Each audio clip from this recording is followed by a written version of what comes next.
Jo, já vás zdravím u dnešního tutoriálu. Dneska bych vám ukázal, jak si vyvést váš webový server nebo různou aplikaci ven ze sítě bez použití veřejné IP adresy. Použijeme k tomu Cloudflare Argo Tunnel a ukážeme si to na základním Nginx serveru. To znamená, že si nainstalujeme Nginx.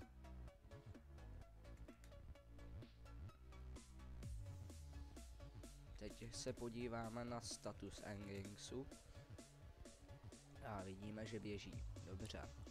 Přejdeme na web, vyhledáme si tam IP adresu. Welcome to Nginx. Teď přejdeme do našeho Cloudflareu.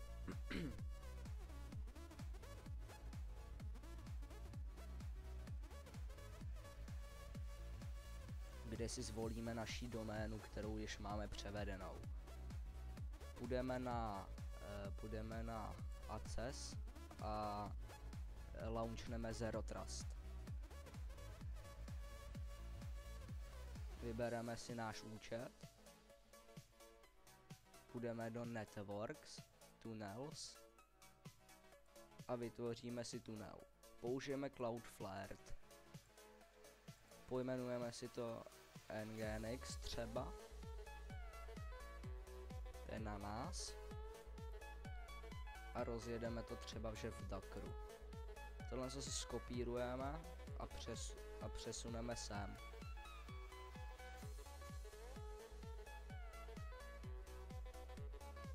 Právě se nám to půlne a za chvíli se nám to zapne.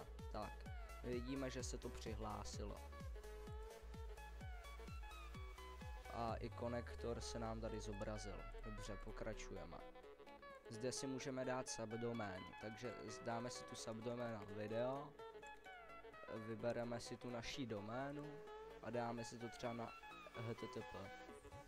A sem zadáme IP adresu toho stroje, to znamená, že já to mám takhle. A kdyby tady předtím byl nějaký port, třeba u Python Flasku, tak sem samozřejmě jaký můžete dát port a navede se to přímo na port 80. Je to prostě Argo Tunnel. Dáme save a půjdeme na video a vidíte, že to všechno běží.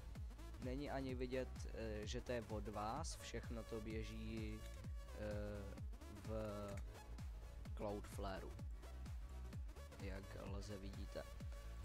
A jestliže nechcete, aby to bylo takhle viditelný, tak stačí se přesunout před Docker Run teda. Aha.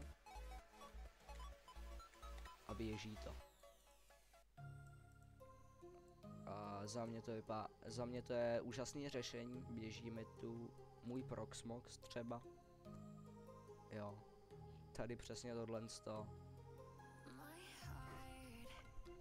Takže to je všechno asi z dnešního tutoriálu,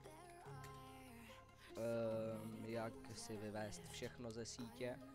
Lze to udělat na jakoukoliv webovou aplikaci, lze na to dát i pterodaktyl, což je už trošku těžší, ale jak se říká, všechno jde, když se chce.